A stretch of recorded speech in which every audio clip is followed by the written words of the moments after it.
Good morning, friends and respected teachers. Uh, Hope you all are well at home due to COVID 19 and due to colleges and schools closed. So, my wishes you and your family और आपके पूरे जो students हैं वो सब तंदुरुस्त रहें और हमारा पूरा स्टेट और हमारा पूरा कंट्री खुशहाल रहे। तो एक मैंने आप लोगों को वीडियो ऑलरेडी यस्टरडे पोस्ट की है जो स्पेशल स्किल को लेके है कि स्पेशल स्किल्स हैं इन सेंस की टेक्निकल प्रैक्टिस या ये कह लो कि practical performance in the colleges and universities और स्पेशली वो यूनिवर्सिटी और कॉलेजेस के स्टूडेंट्स के ऊपर है। और जो प्रॉब्लम आ रही है हमें इस सिनेरियो में हम कॉलेज नहीं जा पा रहे या college due to that problems close down, तो स्पेशली उसके ऊपर है। तो 20 मिनट्स की वीडियो है, 20 मिनट्स कुछ सेकंड की है कि 21 मिनट कुछ सेकंड की है। तो आप सबसे रिक्वेस्ट है कि वो वीडियो ज़रूर देखें, एक बार मेरे यूट्यूब पे डाली है मैंने, तो वो वीडियो ज़रूर देखें और उसके ऊपर मुझे बताएं कमेंट करके, यूट्यूब के ऊपर ही कमेंट करके बताएं कि जो मैं कहना चाह रहा हूँ उस वीडियो में वो आपको समझ आ रहा है कि नहीं, या जो मैंने बात रखी है अपने मन की बात रखी है जो आपसे, वो आपको ठीक लगी कि नहीं। तो ये मेरे को कमेंट करके प्लीज़ ज़रूर बताना, specially from the faculty sides and from the professional students जो हैं स्पेशली वो उनके लिए। तो आप प्लीज़ उस वीडियो को एक बार ज़रूर देखना अगर अभी तक नहीं देखी, और अगर देखी भी है तो उसके ऊपर प्लीज़ कमेंट ज़रूर करना यूट्यूब के ऊपर ही कि आपको वो ठीक लगी, जो मैं कहना चाह रहा हूँ वो आपको समझ आ रहा है उसमें, और आपको मेरे व्यू कैसे लगे जो मैं आपको कहना चाह रहा हूँ, ठीक है। और जहाँ जो प्रॉब्लम फेस कर रहे हैं हमारे स्टूडेंट्स इन दिस सिनेरियो, वो उसको हम कैसे रेक्टिफाई कर सकते हैं, या कुछ सोल्यूशन। बेसिकली उस वीडियो को डालने का मकसद यही था कि कुछ सोल्यूशन आपकी तरफ से आए, जैसे 2-4 सोल्यूशन उस वीडियो के एंड में मैंने भी बताए हैं। तो आई होप कि कुछ सोल्यूशन आपकी तरफ से भी आए ताकि हम मिलके कुछ ऐसा चाकआउट, कुछ ऐसा रोड मैप बना सकें जिसके कारण जो स्टूडेंट की टेक्निकल प्रॉपर स्किल है या प्रैक्टिकल परफॉर्मेंस है या प्रोजेक्ट परफॉर्मेंस है वो पीछे ना रह जाए।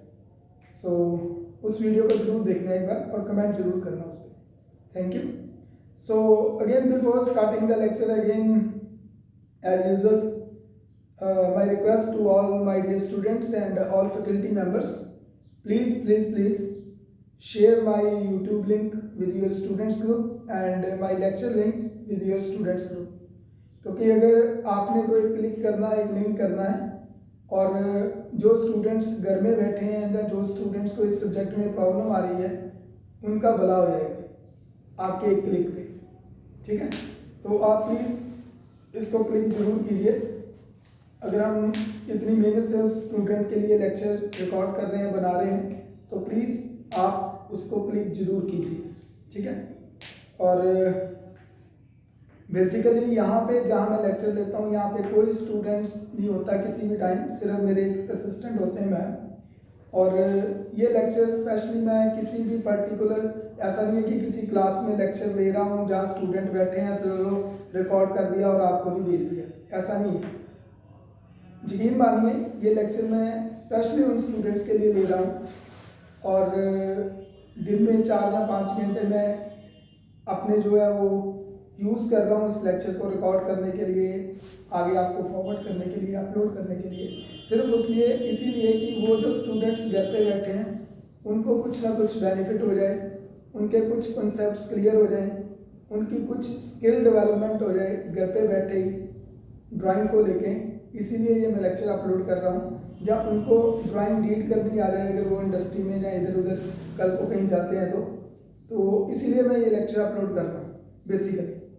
तो मेरी हाथ जोड़ के रिक्वेस्ट है आप सबसे कि अगर हम 2 बंदे इतनी मेहनत कर रहे हैं तो अगर आप एक क्लिक कर दोगे या स्टूडेंट्स ग्रुप में सेंड कर दोगे तो हमारा ये जो मोटो था लेक्चर रिकॉर्ड करने का कहीं ना कहीं ये पूरा हो जाएगा। ठीक है, बाकी आपके हाथ है, ठीक है ना, जनता जनार्दन, ठीक है, आपके हाथ है ये चीज़ कि आपने क्लिक करना है कि नहीं करना। लेकिन ऑनेस्टली अगर आपको लगता है कि वास्तव में मेरी मेहनत सही है और मैं वास्तव में अगर स्टूडेंट्स को पढ़ाने की कोशिश कर रहा हूँ, स्टूडेंट्स की हेल्प करने की कोशिश कर रहा हूँ जो स्टूडेंट घर पे बैठे हैं, तो प्लीज़ आप उस सोच के साथ अगर आपको लगे तो आप फॉरवर्ड जरूर कर देना।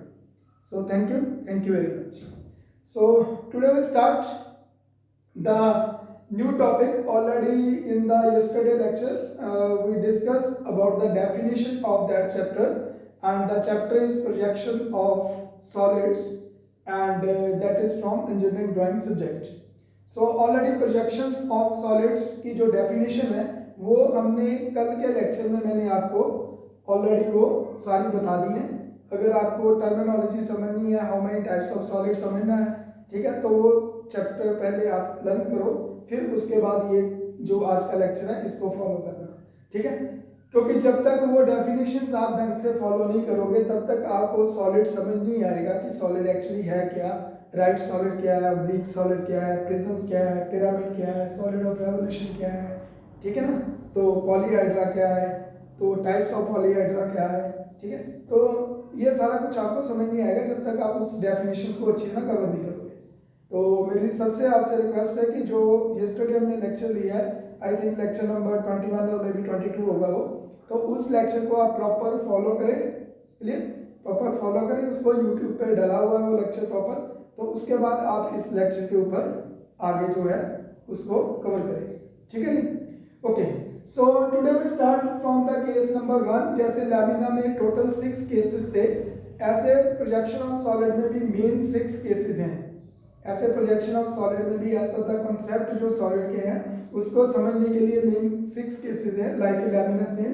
तो इन केसेस को हम 1 बाय 1 जो है वो डिस्कस करेंगे, ठीक है, और ड्रॉ करके मैं आपको बताऊंगा साथ साथ कि आप इसको कैसे ड्रॉ कर सकते हो। तो मेरा ड्रॉ करने का मेन मोटो भी यही है कि जो टेक्निकल आपकी प्रैक्टिस नहीं हो पा रही, जो टेक्निकल स्किल ड्राइंग में चाहिए वो नहीं क्रिएट हो पा रही ड्यू टू कोविड-19, तो आप घर बैठे इसको लेक्चर को फॉलो करो और वो आपकी टेक्निकल स्किल की जो कमी रह रही है वो इम्प्रूव हो जाए, ठीक है, क्लियर। क्योंकि रीजन बीइंग कि बहुत सारे प्रोफेशनल स्टूडेंट्स हैं जो पिछले 3 साल से हम लोग घर पे बैठे हुए हैं, तो टेक्निकल स्किल डेवलप होनी बहुत ज़रूरी है। हमने लर्निंग तो कर ली, ओके, लर्निंग हम कर रहे हैं प्रॉपर, ठीक है ना, ऑनलाइन लर्निंग कर रहे हैं, टेक्स्ट बुक से लर्निंग कर रहे हैं, तो we are some students are genius, some students are scholar, they can easily learn at home, ठीक है, और इजीली सेल्फ स्टडी करके आगे निकल सकते हैं। लेकिन उनको भी प्रॉब्लम वही आएगी जहाँ टेक्निकल स्किल की बात आएगी, जहाँ प्रैक्टिस की बात आएगी, जहाँ प्रोजेक्ट वर्क आएगा, ठीक है, जहाँ ड्राइंग रीड करने की बात आएगी, जहाँ ड्रॉ करने की बात आएगी।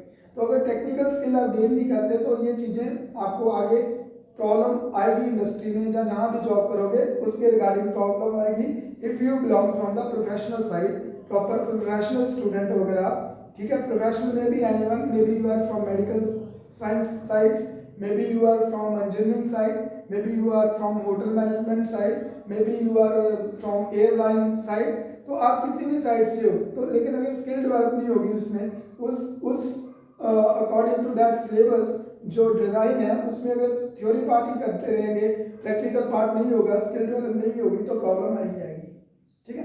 तो मैं अपने सब्जेक्ट में जहाँ तक मेरे को आता है आई विल ट्राई कि ये स्किल आपने घर पे बैठे ही डेवलप किसी तरह कर सकूँ, बस मेरी यही जद्दोजहद है, इसीलिए ये मैं लेक्चर ऑनलाइन आपके साथ लेता हूँ नॉर्मली, क्लियर, ओके, जहाँ आपके लिए रिकॉर्ड करता हूँ और डेली इसको अपलोड करता हूँ यूट्यूब पे। So we start from the case number first, and the chapter name is projections of solids, ठीक है। पहले हमने लैमिना पढ़ा था, लैमिना अगर हमने कवर किया था तो what is the lamina, it is the 2D 2 dimensional object और figure that is said as lamina.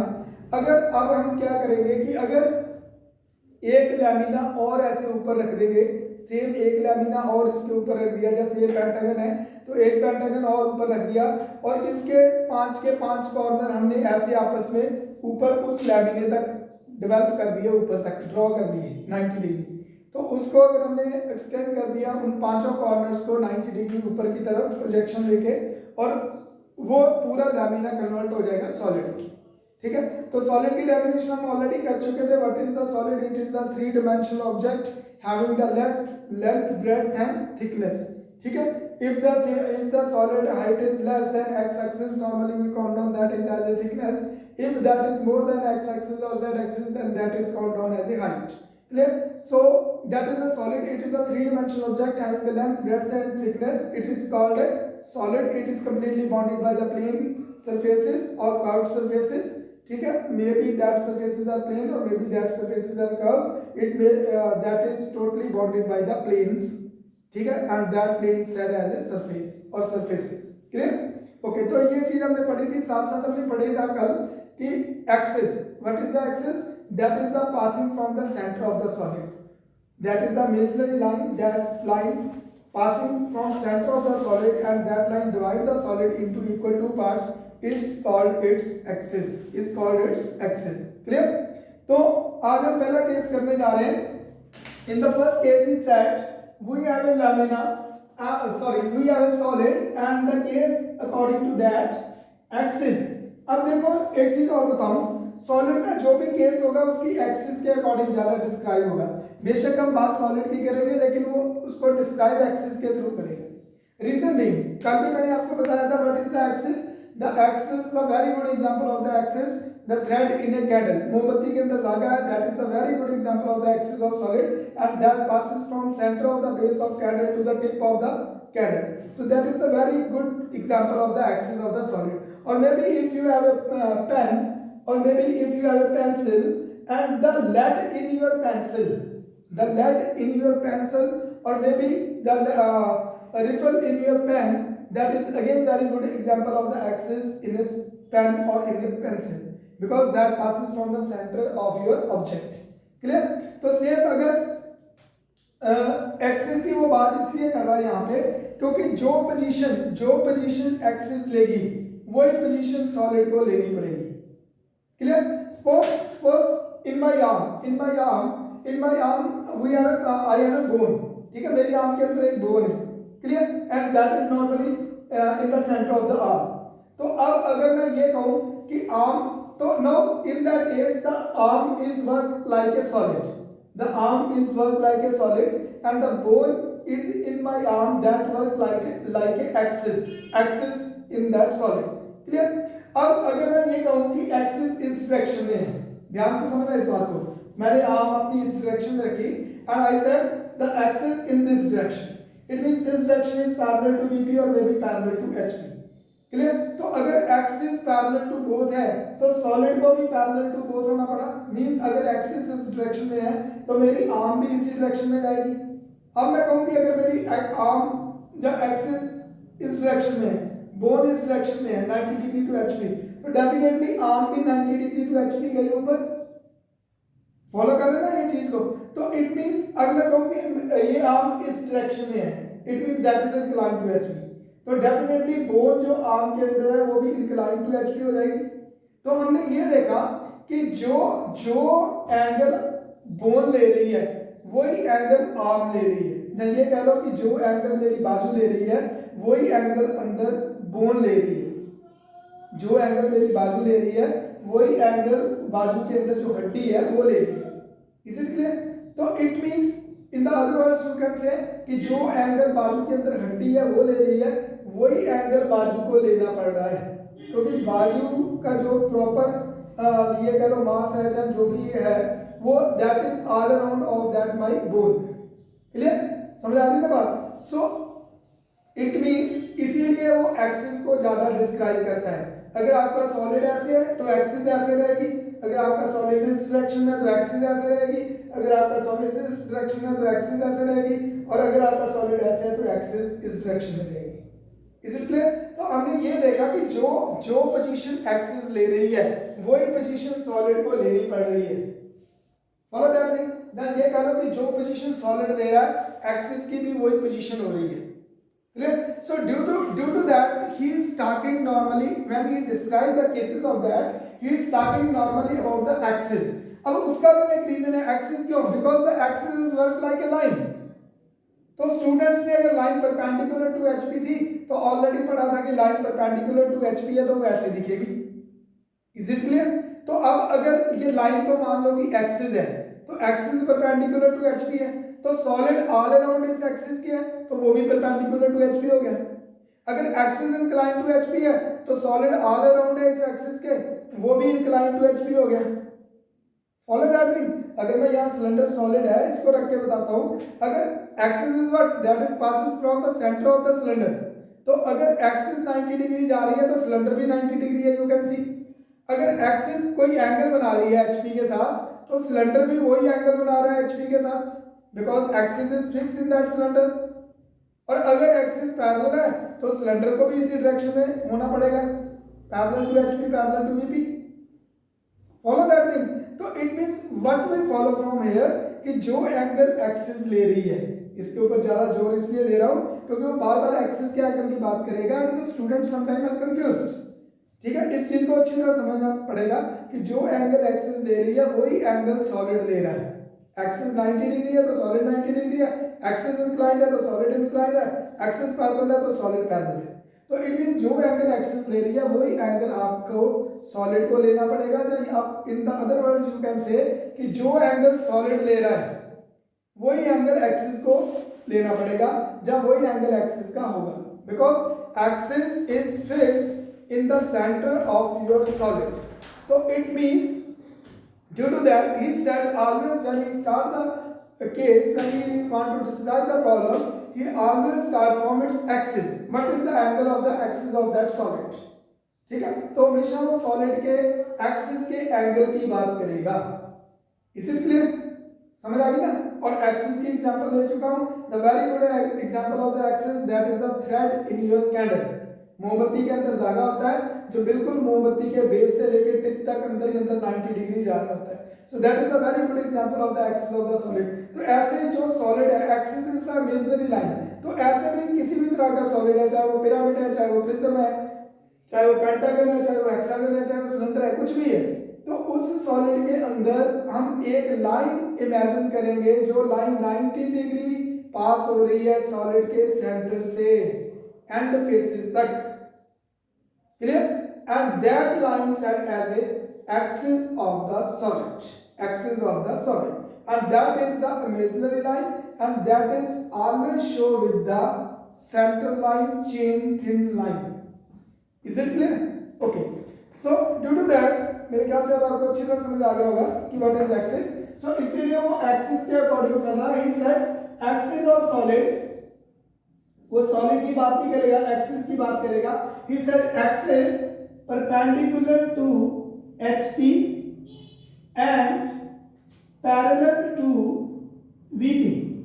So due to that he said about the axis, he said axis of solid is perpendicular to HP as well as parallel to VP, as well as parallel to VP. ठीक है, साथ साथ वो describe कर रहा है solid को। वो कहेगा we have a right, we have a right regular pentagon prism. तो अब उसने क्या क्या डिस्क्राइब कर दिया? सबसे पहले उसने सॉलिड को डिस्क्राइब किया कि सॉलिड प्रिज्म है कि पिरामिड है, ये देखना है। अब वो कह रहा है प्रिज्म, तो we already discuss in the yesterday definitions what is the prism. Normally the solid having the top and both face are same polygon and parallel to each other and joined by the other rectangular faces. तो इसके base में भी pentagon है, top में भी pentagon है, और side by other rectangular faces, and that rectangular faces always equal to the number of side of the base polygon. तो बेस पॉलीगन की 5 साइड है, तो ऑल अराउंड इस पेंटागन के ऑल अराउंड कितने फेसेस होंगे? 5 फेसेस होंगे पेंटागन प्रिज्म के अकॉर्डिंग। तो अब इसका नाम कैसे हुआ, फिर नामकरण इसका कैसे हुआ? ठीक है, जैसे साउथ में होता है ना कि पहले परदादा का नाम, फिर दादा का नाम, फिर बाप का नाम, फिर बेटे का नाम, तो ऐसे भी इसका भी 4 तरह से नामकरण होगा। इस सॉलिड का भी 4 टाइप प्रॉपर ऐड करनी पड़ेगी तभी इसका प्रॉपर नामकरण होगा। कैसे? वो कहेगा we have a right means axis of the solid now 90 degree. When he is talking about right तो it means he is talking about the axis. Right angle means 90 degree. Right angle बोलते हैं ना, तो कौन सा right angle होता है?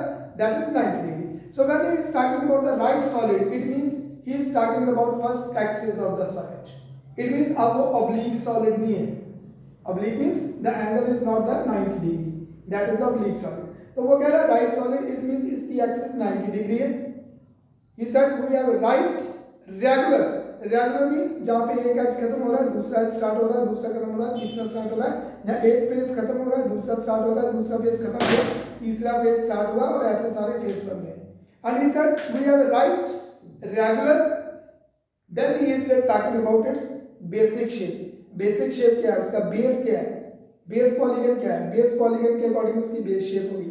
तो बेस पॉलीगन क्या है? पेंटागन. पेंटागन. और अब किस तरह का सॉलिड है?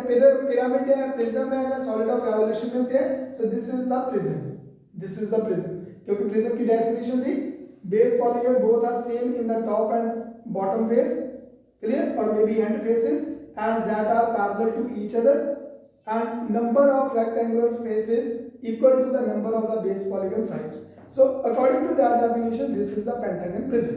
Okay, pentagon है base polygon, तो pentagon prism.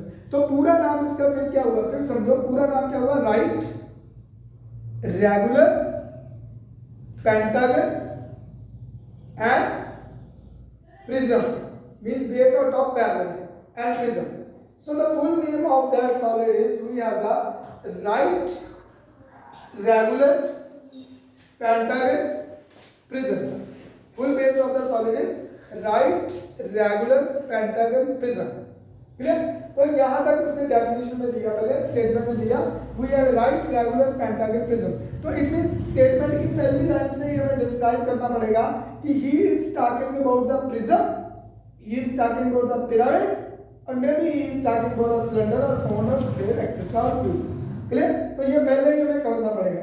और साथ हमें ये करना पड़ेगा कि that prism is a right और oblique. Means that solid is a right और oblique. If the axis of the solid is 90 degree it's base, then that is the right solid. If the axis is not than 90 degree to its base, then that is definitely oblique solid. तो full name is solid का हो गया, that is right regular. He said we have right regular pentagon prism. क्योंकि ये चीज के ऊपर stress देना बहुत जरूरी है स्टूडेंट्स को. अगर स्टूडेंट्स को ये नहीं पता चलेगा कि ये प्रिज्म है या पिरामिड है या क्या है, तो वो शेप हमेशा गलत ड्रॉ करेंगे. कॉन्सेप्ट ठीक ड्रॉ कर देंगे, बेसिक शेप भी गलत हो जाएगी और क्वेश्चन पूरा क्रॉस हो जाएगा. ठीक है, मेरे पास आती है एग्जामिनेशन की, जब मैं शीट चेक करता हूं तो आती है मेरे पास, उसने बोला होता है पेंटागन प्रिज्म, स्टूडेंट ने बनाया होता है पेंटागन पिरामिड. क्लियर? उसने बोला होता है राइट प्रिज्म और स्टूडेंट ने बनाया था ऑब्लिक प्रिज्म. ने बोला होता है ऑब्लिक प्रिज्म और ऑब्लिक सॉलिड, तो उसने बनाया होता है ऑब्लिक प्रिज्म, तो उसने बनाया होता है राइट प्रिज्म या राइट सॉलिड. क्लियर? सो ये चीज के ऊपर स्ट्रेस देना बहुत जरूरी है, समझना बहुत जरूरी है. So in the statement he said we have right regular pentagon prism and one of its edge, याद रखना. अब वो एच को फिक्स कर रहा है. जब मैंने बात एच की करी तो he want to fix the edge of that solid, maybe with HP, maybe with VP. वो स्टेटमेंट में आगे देखेंगे. And he said one of its edge that is perpendicular to VP, one of its base edge perpendicular to VP. इस चीज को ध्यान से समझो. इट मींस पेंटागन के कितने पेंटागन, अगर प्रिज्म है तो इसके दो पेंटागन होंगे, एक बेस का पेंटागन होगा डेफिनेटली और एक टॉप का पेंटागन होगा. तो he is talking about the base pentagon and he said one of its base edge, means उस पेंटागन प्रिज्म का जो एक बेस एज है, टोटल कितने एज है उसके? 5. बेस एज कितने हैं? 5. And he said one of its base edge that is what? That is perpendicular to VP. One of its base edge, मैं इसीलिए स्केल को लगा रहा हूँ, आप इस चीज को समझो अच्छी तरह. One of its base edge, he said one of its base edge and that is perpendicular to VP like this. One of its base edge perpendicular to VP. Is it clear? तो जब वो base edge perpendicular to VP कहाँ देगा? HP पे. और जब मैंने HP को क्लॉकवाइज रोटेट किया आफ्टर टेकिंग द प्रोजेक्शन, तो वो बेस एज नीचे XY के साथ ऐसे एंगल बनाता हुआ मुझे नजर आएगा. Is it clear? So he said one of its base edge perpendicular to VP. Clear? And after that he said perpendicular to VP रख दिया, उस base edge को मैंने perpendicular to VP रख दिया, जिस base edge की वो बात कर रहा था, like this perpendicular to VP. And after that he said the whole base of the pentagon prism lie on HP. उसका पेंटागन प्रिज्म का पूरा बेस HP पे लाई कर रहा है. Clear? After that he will fix the distance और edges like that. After that he said one of its base edge 30 mm and that is goes perpendicular to VP. It means pentagon का एक base as उसने 30 बोल दिया, तो सारे base as उसके 30 होंगे, और उन पांचों के पांचों बेस एजेस में से एक बेस एज वो कह रहा है VP के साथ परपेंडिकुलर भी है. Is it clear? And the whole base lie on HP and the axis of the solid. अब भी वो बात एक्सिस की करेगा. नो डाउट जितनी हाइट एक्सिस की होगी उतनी ही हाइट सॉलिड की होगी, लेकिन वो बात एक्सिस की करेगा. Clear? And he said one of its base is perpendicular to VP and 30 mm long. And he said the axis of the prism is 75 mm long.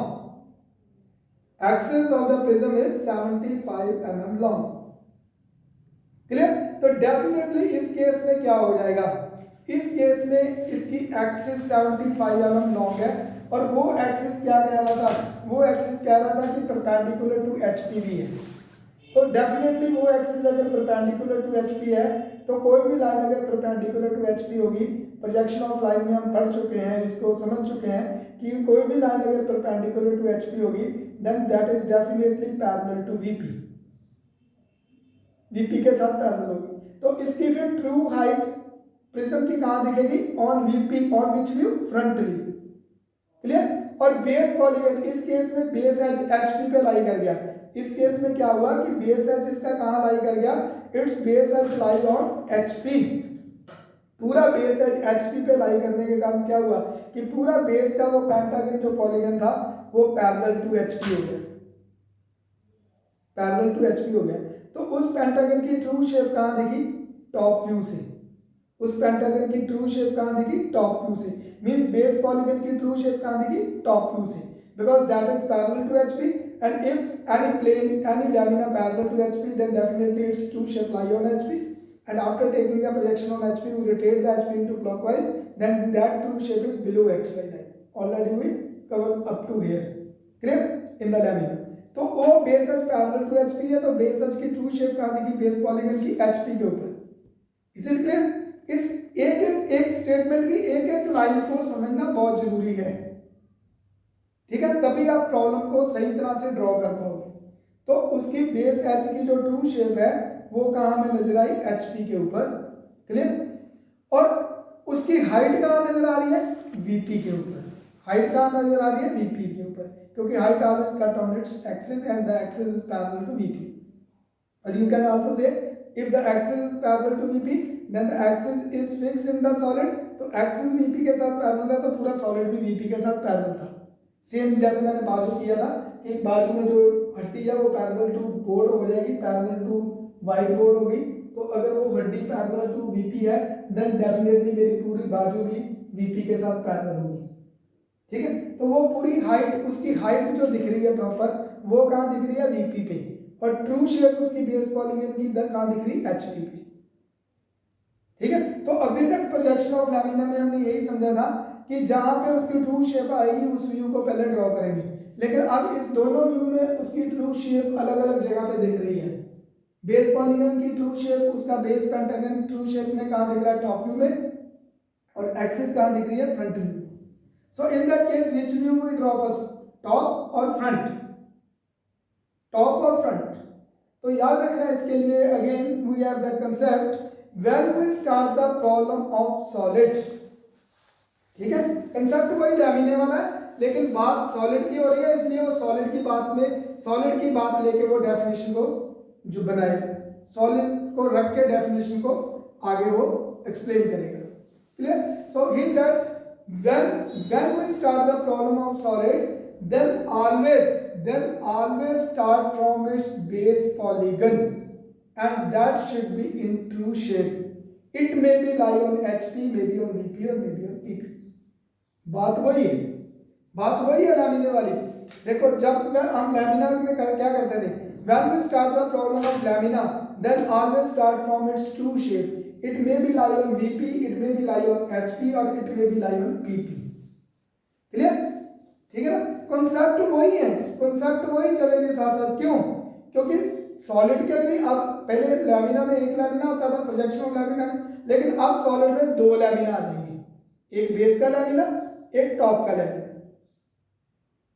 Follow that thing, ठीक है। और अगर वो ऐसे पड़ा है, सॉलिड की एक्सिस परपेंडिकुलर टू एचपी है, then definitely base lamina is parallel to HP. तो बेस लैमिना की ट्रू शेप कहां जाएगी, एचपी के ऊपर, टॉप में। क्लियर? तो बात वही है लैमिने वाली, कॉन्सेप्ट लैमिने वाला ही है, लेकिन he is talking that definition in the projection of solid. So due to that we describe that definition as per the solid, as per the concept of solid. तो सॉलिड के चैप्टर में ये definition cover हो रही है, तो हमें solid के नाम से ये डेफिनेशन कवर करनी पड़ेगी। तो कैसे? When we start the problem of solid, then that is always start from its base true shape, and that base polygon may be lie on HP, maybe on VP or maybe on PP in true shape। ठीक है, तो means कहने का कि जब भी हम solid की प्रॉब्लम स्टार्ट करेंगे, हमेशा वो सॉलिड का बेस पॉलीगन जिस भी प्लेन पे ट्रू शेप में नजर आ रहा है, वो start the problem from that view, that's all. Clear? When we start the problem of solid, and in that case the base polygon lie as a true shape on any plane, then we start the problem from that plane, from that respective plane। तो इस case में वो true shape में कहाँ पे नजर आ रहा है, HP पे। तो इट मीन्स टॉप व्यू से पहले हम इसको स्टार्ट करेंगे, टॉप व्यू से हम पहले इसको स्टार्ट करेंगे। Follow that thing. अब देखो टॉप व्यू से हमने इसको स्टार्ट कैसे करना है। So already we covered, because the first angle projection, according to that we draw it। So due to that first we draw the xy line, जैसे normally हम ड्रॉ करते हैं। तो पहले हमने xy line ड्रॉ की, clear? And now we want to fix that edge, we want to fix that edge because he say one of its base edge perpendicular to VP। ठीक है, तो दूसरा कंसेप्ट ये है कि जब भी सॉलिड का, याद रखना, when in the solid he fix any edge or any corner, ध्यान से सुनो, when he fix any edge or any corner of a solid with any respective plane, then that edge or that corner always fix right hand side in the first stage, first view। Is it clear? So when we set any corner or any edge lie on any plane, then that edge or that corner always fix right hand side in the first stage, first view। क्यों करते हैं ये आगे चल के बताऊंगा। तो it means अब वो कह रहा है one of its base edge perpendicular to VP, तो हमने उस बेस एज को as per that concept right hand side fix कर दिया। तो फर्स्ट स्टेज यहाँ बनने जा रही है, और फर्स्ट स्टेज का कौन सा व्यू यहाँ बनने जा रहा है, view X Y top view, because उसकी बेस पॉलीगन की ट्रू शेप टॉप में नजर आ रही है। क्लियर? तो हमने उस बेस एज को पहले एज पर दैट कॉन्सेप्ट जो अभी मैंने जिसकी बात की है, so as per that concept उस बेस एज को हमने यहाँ पे फिक्स करना है लाइक दैट। क्यों? क्योंकि if that any edge perpendicular to VP, तो वो ऐसे ही होगा, बोर्ड इज VP तो VP के साथ परपेंडिकुलर होगा, और उसकी ट्रू शेप कहाँ देगी, HP पे। HP को रोटेट किया, that is below XY and that is perpendicular to VP। So due to that we draw first one projection line for that edge, तो उस प्रोजेक्शन लाइन के ऊपर अब हम उस एज को फिक्स करेंगे। अब हम उस एज को फिक्स करेंगे, तो हमने एज कितना दे रहा था, 30, तो वो एज हमने 30 फिक्स कर दिया उस प्रोजेक्शन लाइन के ऊपर। We fix that edge is 30 on that projection line, and after that we draw the pentagon lamina, pentagon shape, basically pentagon shape। अब ये लैमिना नहीं है एक्चुअली, ये सॉलिड का टॉप व्यू अभी हम ड्रॉ कर रहे हैं। तो पेंटागन में हमने सॉलिड का टॉप व्यू ड्रॉ कर दिया, जिस टॉप व्यू की अभी तक हमने बात की। क्लियर? तो आप ड्रॉ कर सकते हो, ऑलरेडी पेंटागन लैमिना आपको ड्रॉ करना सिखाया है मैंने।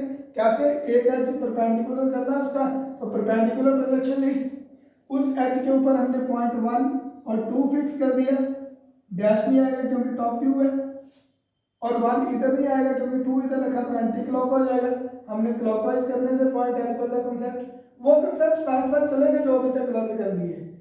इसलिए मैं कहता हूँ कि ड्राइंग का हर चैप्टर, हर नेक्स्ट टॉपिक, इवन हर कंटेंट पिछले टॉपिक पिछले चैप्टर के ऊपर लाई करता है। इसलिए जब तक आप लास्ट कंटेंट लास्ट टॉपिक नहीं समझोगे, नेक्स्ट कंटेंट नेक्स्ट टॉपिक कभी नहीं समझ आएगा proper. So 1 2 then 3 then 4, we are the corner 4 here, 4 corner थोड़ा सा ब्रेक हुआ था वहां पे, मैं ऐसे कर देता हूँ, कॉर्नर 4 then 5, तो पांचवा कॉर्नर हमारे पास आ गया 1 2 3 4 5। क्लियर जी यहाँ तक? ओके। तो कैसे ड्रॉ करोगे? 1 2 उसके ऊपर फिक्स कर दिया, जो 90 डिग्री एच कह रहा है उसके ऊपर 1 2 फिक्स कर दिया। आफ्टर दैट पेंटागन कैसे बनाते थे? 72 डिग्री। अब 72 डिग्री इस तरफ से एंगल ले लिया, 72 डिग्री इस तरफ से, it means both side that angle is what now 72 degree from the both side. 72 degree इस तरफ से हो गया ये, और 72 degree from this side, it means the outer angles, these outer angles should be 72 degree with the 1 and 2, you can draw with the help of protractor. And after that open the compass 1 to 2 and fix on 1 and cut here on the 72 degree, इधर cut कर दिया, and cut on that 72 degree इधर cut कर दिया। After that again compass उतनी open रहने दोगे क्योंकि पांचों एज सेम है। Fix on 3 and make a arc like this, and fix on 5 and cut this arc like this. तो जहां पे वो दोनों आर्क कट करेंगी वहां पे पॉइंट 4 लोकेट हो जाएगा। क्लियर? ऑलरेडी हम लैमिना में कर चुके हैं इसको। तो ऐसे हम पेंटागन लैमिना का टॉप व्यू पहले ड्रॉ करते हैं। Now what we want to draw? Now we want to draw its front view, we want to draw its front view, but height of the front view is cut where? Height of the front view is cut where? Height of the front view always cut on its axis, always cut on its axis. Height of the solid we always cut on its axis. So now what we need? We need here the position of the axis, the position of the CG point, center of gravity axis point of that pentagon lamina, of that pentagon solid, of that pentagon prism. Clear? तो उस pentagon prism का top में CG point, centre point हमने ढूंढना है, क्योंकि वो we know the axis always passes from it's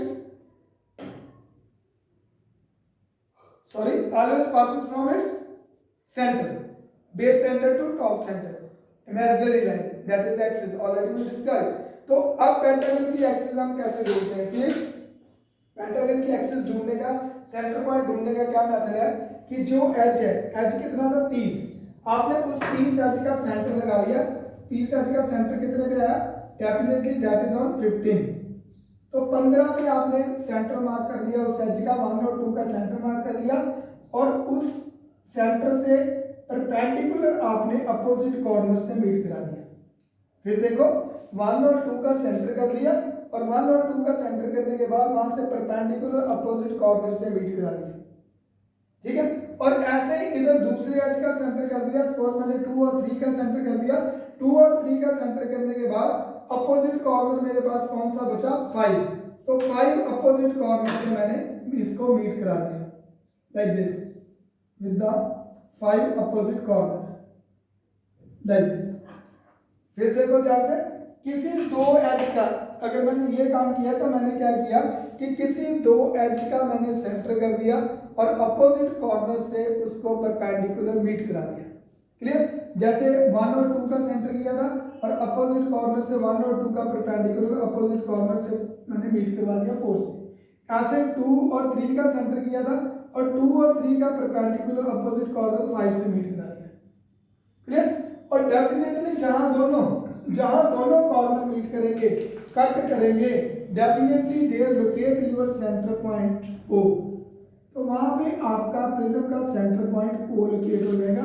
this is the method how you can find the centre point of the pentagon base और पेंटागन पॉलीगन। क्योंकि centre point सही locate करना बहुत जरूरी है। स्टूडेंट को एग्जाम में सेंटर पॉइंट ही सही लोकेट करना नहीं आता, ठीक है ना, क्योंकि सेंटर थोड़ा बहुत भी इधर उधर हो गया तो जो एग्जैक्ट सेकंड स्टेज या थर्ड स्टेज तक जब इसको लेके जाएंगे तो वो proper same figure same cross section area नहीं मिलेगा अगर एक्सिस प्रॉपर नहीं लोकेट की। तो सेंटर लोकेट करना बहुत जरूरी है सही, ठीक है, कि सेंटर कहाँ लोकेट करते हैं हम किसी भी पॉलीगन का, ये अच्छी तरह आपको पता होना चाहिए। और now the axis is where, axis is the centre point, centre line that passes from base centre of the polygon to the top centre polygon, ठीक है। और इसमें सॉलिड क्या है 90 डिग्री, इसलिए एक्सिस 90 डिग्री यहाँ से हम ऊपर देंगे, इसलिए एक्सिस को हम यहाँ से क्या किया हमने 90 डिग्री ऊपर ले गए from its centre point O। So we take the 90 degree projection with your drafter scale, आपका ड्राफ्टर का स्केल यहाँ पूरा 90 डिग्री होना चाहिए, it means that should be proper perpendicular to your XY line. तो ये 90 डिग्री जो एक्सिस चलेगी ऊपर, axis is short dash dash line, so that is the axis. तो ये 90 डिग्री एक्सिस आपकी ऊपर चलेगी like this, clear, and this is the center line, clear। now we are talking about the height of the solid, height of the solid। अब student exam में गलती से क्या करते हैं फटाफट, they are confused due to the tension of the exam, और वो क्या करते हैं कि हाइट को कहाँ से कट करा देते हैं, हाइट को यहीं से कट करा देते हैं कभी कभी ओ से, सेंटर पॉइंट ढूंढ लिया था and height always pass from its centre. No, आपने ये सेंटर पॉइंट ढूंढा एक्सिस के लिए, not for the height, not for the height. Height कहां पे लाई कर रही है उसकी, because its base lie on HP, see the practically its base lie here, its base lie on HP, so the height always from its base to top, height always from its base to top, base से ऊपर तक जाएगी इसकी height हमेशा से, because its base lie on HP। तो अब HP में बेस लाई कर रहा है तो फ्रंट में कहां लाई करता दिखेगा XY पे, so it means the height of the always cut from the axis, but that axis where that axis cut on the XY line, height always start from there। जहां पे आपकी एक्सिस XY लाइन को cut करेगी height solid की हमेशा वहां से start होगी, ना कि यहां से। ये पॉइंट सिर्फ उसका सेंटर ढूंढने के लिए लिया था कि जहां से एक्सिस पास हो रही है, लेकिन फ्रंट में बेस कहां लाई कर रहा है HP में, due to that its base lie on the XY line. तो हाइट कहां पे है XY से लेके ऊपर तक, HP से लेके ऊपर तक।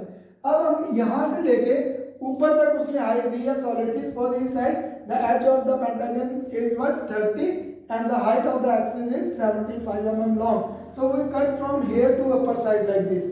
तो यहाँ से वो 75 mm अब हम इसको ऊपर कट करा देंगे, suppose that is 75, suppose here, so we cut it that is on 75 here।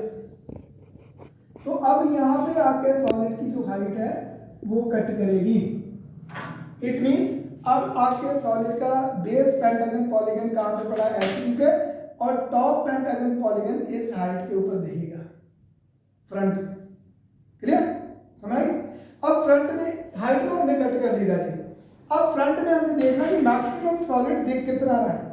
अगर हम सॉलिड को छोड़ देते हैं, क्योंकि सॉलिड का बेस क्या था पेंटागन लैमिना, तो अगर कोई पेंटागन लैमिना ऐसे पड़ा था तो मैक्सिमम टॉप में यही क्रॉस सेक्शन एरिया देखा इस परपेंडिकुलर एज से अपोजिट कॉर्नर तक, इट मींस इस परपेंडिकुलर एज से अपोजिट कॉर्नर 1 2 एज से अपोजिट कॉर्नर 4 तक मैक्सिमम यही एरिया आपको 90 डिग्री फ्रंट में देखा, क्लियर। और जब HP पे रोटेट किया था तो यही एरिया कहाँ चला गया था नीचे, तो अब हमें कहाँ चाहिए फ्रंट में, तो इट मींस इस एरिया की एग्जैक्ट क्रॉस सेक्शन, इस एरिया की एग्जैक्ट पोजीशन आपको कहाँ पे मिल रही है इन द टॉप व्यू। तो for find that we extend this line, means 1 2 first 1 2 extend कर दी, और ऐसे इधर से मैंने 4 एक्सटेंड कर दी लाइक दिस, इट मींस 1 2 से लेके 4 कॉर्नर तक इतना हमें बेस एरिया दिख रहा है। इट मींस फ्रंट में मुझे 1 2 से लेके 1 2 एज से लेके 4 कॉर्नर तक मैक्सिमम क्रॉस सेक्शन एरिया नजर आ रहा है। तो ये मैक्सिमम क्रॉस सेक्शन एरिया का मैंने वर्टिकल एज जो है उस रेक्टेंगुलर फेस का वो मैंने दोनों तरफ ड्रॉ कर दिया। इट मीन्स मैक्सिमम आपको सॉलिड फ्रंट व्यू में इतना नजर आ रहा है, और जिसका बेस कहाँ लाई कर रहा है, जिसका बेस एक्स वाई के ऊपर लाई कर रहा है।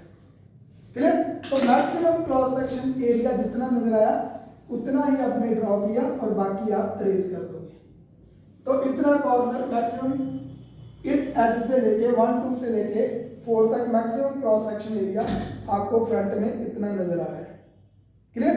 लेकिन इस एरिया के ऊपर साथ साथ इधर वाला एज भी नजर आ रहा है, दिस एज। अब ये एज आपकी तरफ था, ये एज जैसे आपकी तरफ था, एचपी पे देखा, एच का इसका कॉर्नर एचपी पे रोटेट किया तो नीचे चला गया था ये कॉर्नर। तो इट मींस ये कॉर्नर कौन सा था? That is the corner 3, that is the corner 3। लेकिन 90 डिग्री होने के 72 डिग्री सेम एंगल होने के कारण जब ये कॉर्नर 3 की हमने प्रोजेक्शन ली तो डेफिनेटली ये कॉर्नर, ऊपर वाले कॉर्नर इस कॉर्नर 5 को भी कट करता जाएगा 90 डिग्री होने के कारण। क्लियर? तो इट मींस आपको दो वर्टिकल एज दिख रहे हैं, एक 3 वाला एक 5 वाला। तो 3 वाला फ्रंट में है, 5 वाला उसके बैक पे है। क्लियर? अगर मैं ऐसे शो करना चाहूं तो आपको ये अलग दो एज ऐसे दिख रहे हैं, 3 और 5 वाला। लेकिन 90 डिग्री होने के कारण 3 वाला आगे है, 5 वाला उसके पीछे है। तो इट मींस नाउ 5 वाला एज जो है वो 3 वाले एज के ऊपर कोइंसाइड कर गया। The edge 5 now coincide on the edge 3। Clear? लेकिन 3 उसके पीछे पड़ा हुआ है। क्लियर? लेकिन 90 डिग्री 72 डिग्री एंगल होने के कारण सेम और 90 डिग्री ऑर्थोग्राफिक प्रोजेक्शन लेने के कारण ये जो एज है वो उसके ऊपर कोइंसाइड कर गया। प्रैक्टिकली आपको प्रोजेक्शन में यहाँ कोइंसाइड करता हुआ दिखेगा। जब आप 3 से 90 डिग्री प्रोजेक्शन लोगे तो डेफिनेटली 5 वाले कॉर्नर को टच करती हुई जाएगी, यू कैन सी। ठीक है? तो 3 के पीछे 5 वाला एज चला गया, इसलिए फ्रंट में हमें एक ही एज नजर आ रहा है, दूसरा उसके पीछे छुपा हुआ है। 3 वाले कॉर्नर के पीछे 5 वाला एज चला गया। So you can see the projection here on the corner 5। ऐसे यहाँ पे दिखेगा वो, अगर देखेंगे। क्लियर? क्लियर? तो ये आपको यहाँ पे नजर आएगा 2 मिनट, यहाँ पे आपको नजर आएगा ये फ्रंट व्यू कि 1 2 3 5 एंड 4 आपको ऐसे नजर आएगा। क्लियर? ओके? तो ये एजेस आपको फ्रंट व्यू में नजर आ रहे हैं अगर आप देखते हो। Is it clear? अब हमने करनी numbering. Now what do we want? Now we want the numbering of that polygons. अब हम जब नंबरिंग करेंगे देन यू कैन सी हमारे पास अब एक पॉलीगन नहीं है, हमारे पास 2 पॉलीगन है। अगर मैं मानूं कि ये भी पेंटागन है सपोज, तो हमारे पास 2 पॉलीगन है, एक बेस का पॉलीगन है पेंटागन और उसके ऊपर एक टॉप का पॉलीगन है। ऐसे एक बेस का एक टॉप का, बिकॉज सॉलिड में 2 पॉलीगन मिलेंगे, एक बेस पेंटागन एक टॉप पेंटागन। तो अब हमने नंबरिंग अलग अलग करनी है। अब नंबरिंग जब अलग अलग करनी है तो बेस पॉलीगन को या इस पॉलीगन को हमने रखा 1 2 3 4 5। ठीक है? और बेस पॉलीगन को हम रख देते हैं suppose A B C D and E. तो it means what will follow from here. मैंने अब यहाँ पे अगर बेस एक पॉलीगन को मैंने दे दिया 1 2 3 4 5 और दूसरे पॉलीगन को नंबर दे दिया A B C D E. So what I do here, I am doing the coding. मैंने कोडिंग कर दी इसकी। Means 1 equal to A, 2 equal to B, 3 equal to C, 4 equal to D and 5 equal to E. तो मैंने coding कर दी। अब अगर ये कोडिंग कर दी तो डेफिनेटली 2 अलग अलग पॉलीगन हो गए मेरे पास। एक पॉलीगन हो गया मेरे पास कौन सा, एक हो गया 1 2 3 4 5 वाला और दूसरा हो गया मेरे पास ए बी सी डी और ई वाला polygon. So I have the 2 polygons here, I have the 2 polygons here. One is 1 2 3 4 5 and other is one is 1 2 3 4 5 and other polygon is A B C D and E. तो मैंने यहाँ पे coding कर दी दोनों polygons. Clear? क्यों coding कर दी? क्योंकि मेरे पास एक बेस में पॉलीगन है पेंटागन, एक टॉप में पॉलीगन है। सो आई कोडिंग हियर। क्लियर? अब कोडिंग के अकॉर्डिंग फिर मैंने देखा कि यहाँ पे अब मैं बेस में 1 2 3 दूं या बेस में ए बी सी दूं नंबर। ठीक है। तो इसके लिए हमने कॉन्सेप्ट रखा कि अगर पेंटागन आप टॉप से देखते हो तो जो क्लियर कट नंबर आपको दिख रहे हैं, आप देखो ना, इस पे समझो दो पेंटागन है, एक टॉप का एक बेस का, ठीक है। अब टॉप से जो देखे वो नंबर क्लियर कट दिखे, अगर वो क्लियर कट दिखे तो वो हमने पॉलीगन के बाहर रख दिए, पॉलीगन के बाहर रखे, ठीक है। जो नंबर पॉलीगन के बाहर है इट मींस वो जहां से ऑब्जर्वर देख रहा है क्लियर कट दिख रहे हैं। तो टॉप व्यू ऑब्जर्वर कहां से देख रहा है, इधर से, तो इधर से वो नंबर क्लियर कट दिख रहे हैं, क्लियर। इसलिए ऊपर की तरफ 1 2 3 4 5 आएगा, इज इट क्लियर। और अब यहाँ पे पहले नंबर 1 आएगा क्योंकि 1 2 इधर जा रहा था, अभी नंबर 1 आएगा तो 2 आएगा। Here first we write 2 dash then 1 dash, why so, because the h1 and 2 is here. आपकी तरफ इसका पॉइंट कौन सा था, 2, और बोर्ड की तरफ इसका पॉइंट था 1। जब लोकेट किया एचपी पे, रोटेशन एचपी पे मैंने इसका प्रोजेक्शन लेके जब एचपी को रोटेट किया तो 2 ऊपर चला गया, 1 नीचे चला गया। इट मींस उसके अकॉर्डिंग क्या हुआ, उसके अकॉर्डिंग ये हुआ कि आपका इधर 2 वाला एज इधर है और 1 वाला इसके पीछे है, और 90 डिग्री होने के कारण 2 वाला 1 के ऊपर कोइंसाइड कर गया। तो पहले कौन सा दिख रहा है, 2 वाला, इसलिए 2 फर्स्ट देन 1 लास्ट, क्लियर। आप यहाँ भी देख सकते हो practically in the top view 2 की प्रोजेक्शन ली वो 1 को कट करती जा रही है। इट मींस ऑब्जर्वर यहाँ से, आप यहाँ से फॉलो कर सकते हो इसको एग्जाम में, क्योंकि मॉडल नहीं होगा। इट मींस आप इधर से देख रहे हो, टॉप की प्रोजेक्शन लेने के लिए आप इस व्यू को इधर से देख रहे हो, और फ्रंट की प्रोजेक्शन लेने के लिए आप इस व्यू को इधर से देख रहे हो। अगर इधर से देख रहे हो तो पहले कौन सा दिखा, 2 कोइंसाइड ऑन 1, इधर पहले देखा 3 and 3 coincide on 5, so here पहले 3 डैश देन 5 डैश, और 4 सिंगल पॉइंट ही है, सो 4 डैश डैश आएंगे because that are in front में, क्लियर।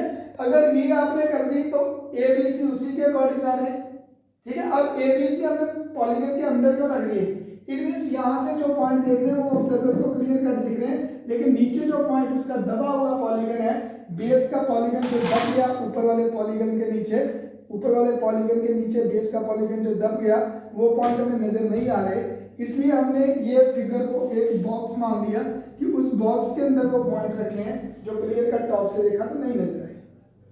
तो इसलिए जो पॉइंट नहीं नजर आए वो फिगर के अंदर आ गए, और जो पॉइंट नजर आ रहे हैं वो पॉलीगन के बाहर की तरफ आ गए, इज इट क्लियर। और बाकी फिर हमने पहले बी देखेगा कि अगर यहाँ पहले 2 दिख रहा है तो डेफिनेटली यहाँ पहले क्या दिखेगा, बी, और फिर डैश आएगा क्योंकि फ्रंट व्यू है, देन बी कोइंसाइड किया ए के ऊपर, बी कोइंसाइड किया ए के ऊपर। ऐसे बेस का भी आपके पास इधर एज है, पहले आपको इधर बी दिखा, बी कोइंसाइड किया ए के ऊपर, ऐसे इधर सी कोइंसाइड किया ई के ऊपर, so first C dash then E dash, और D single then D dash, clear जी। तो this is the case when he said the axis of solid is what, axis of solid is perpendicular to HP, axis of solid is what, that is perpendicular to HP and as well as parallel to VP, clear। तो ये case ऐसे बनेगा। अब इसकी statement देखो कितनी बड़ी होगी, इसकी स्टेटमेंट कितनी बड़ी होगी, इतने से केस की दो व्यू की स्टेटमेंट क्या होगी, we have right regular pentagon prism, clear, and one of its base is perpendicular to VP and whole base lie on HP, clear, and the axis of the prism is perpendicular to HP and parallel to VP, clear, and height of the prism is what, height of the prism is, he said the height of the prism is what, he said the height of the prism is 30 mm। अब उसने height कितनी fix कर दी इसकी, 30 mm। अब height उसने 30 mm fix कर दी, तो it means height, sorry not height, side of the prism, side of the prism one of its edge 30 mm। तो जिस एज को उसने 30 किया उस एज का हमें 30 डायमेंशन देना पड़ेगा, we give the dimension of that edge 30 of with the figure, क्योंकि जो डायमेंशन उसने स्टेटमेंट में दी है वो डायमेंशन आपको यहाँ शो करनी होगी as per the rule. So this is 30, Edge is 30, he said. And the height of the prism, he also fixed the height. Height of the prism he fixed, that is 75 mm long. Axis. He is asking, axis of the prism is 75 mm long, or maybe he said height of the prism is 75 mm long. तो height कितनी रही इसकी prism की 75. तो ये dimension आपको mention करनी होगी साथ साथ. तो ये केस बनेगा. फिर देखो, he said we have a right regular pentagon prism, top or base polygon parallel or same pentagon prism, and one of its base edge is 30 mm and the height of the prism is 75 mm long, and the axis of the prism is perpendicular to HP and parallel to VP, and draw its front view as well as its top view. तो इतनी बड़ी statement के ये दो view आएंगे, front view and top view. So this is the case when he said the axis of the prism is perpendicular to HP as well as parallel to VP. ठीक है. तो अभी हमने इसमें लिया था पेंटागन प्रिज्म. इसमें कोई तरह का भी प्रिज्म हो सकता है, इसमें ट्रायंगुलर प्रिज्म भी हो सकता है. तो पहले इस केस में क्या बनेगा, फिर टॉप फिर फ्रंट, जैसे पेंटागन का बना था.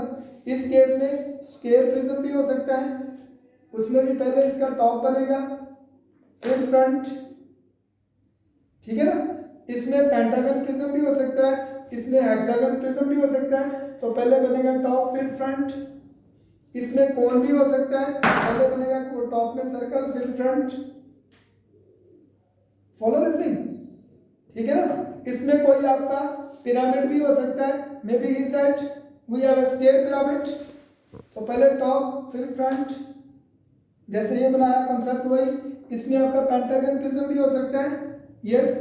तो पहले पेंटागन का टॉप बनेगा लाइक दिस, और फिर पेंटागन का क्या बनेगा, फिर पेंटागन का फ्रंट बनेगा, जितना फ्रंट से जैसा दिख रहा हो. इसमें आपका हेक्सागन प्रिज्म भी हो सकता है. तो हेक्सागन प्रिज्म में भी क्या होगा कि पहले पेंटागन हेक्सागन का पहले क्या बनेगा, टॉप फिर फ्रंट. इसमें आपका ट्रायंगुलर प्रिज्म भी हो सकता है, उसमें पहले टॉप बनेगा फिर फ्रंट, जैसा दिख रहा है टॉप के अकॉर्डिंग. इसमें आपका सिलेंडर भी हो सकता है, पहले टॉप दिखेगा फिर फ्रंट. Is it clear. तो इसमें किसी भी तरह का सॉलिड, किसी भी तरह का पिरामिड हो सकता है. But in the all cases when he said the axis of the solid is perpendicular to HP and parallel to VP, then always start from first its top view, because its base polygon, base shape always lie on its top view on HP. So due to that, first we draw its top view, then extend the top view, we can draw the front view and cut the height on its axis first. So before after draw the top view, first we find out its position of the axis. We draw the axis perpendicular to xy. We cut the height on that axis from xy to top. Clear? जितनी भी height दी है, and we extend the cross section area of the solid. Then we can easily draw the front view and top view. So it means from any types of prisms, from any types of pyramid, from any type of cone and cylinder. First we draw the top view when he said the axis of the solid is perpendicular to HP and parallel to VP. Clear? आज इतना ही. आज ये case, आज इसी case की आप सभी तरह के सॉलिड पहले खुद ड्रॉ करके देखोगे अपनी रफ नोटबुक पे, अपने अपने घर पे.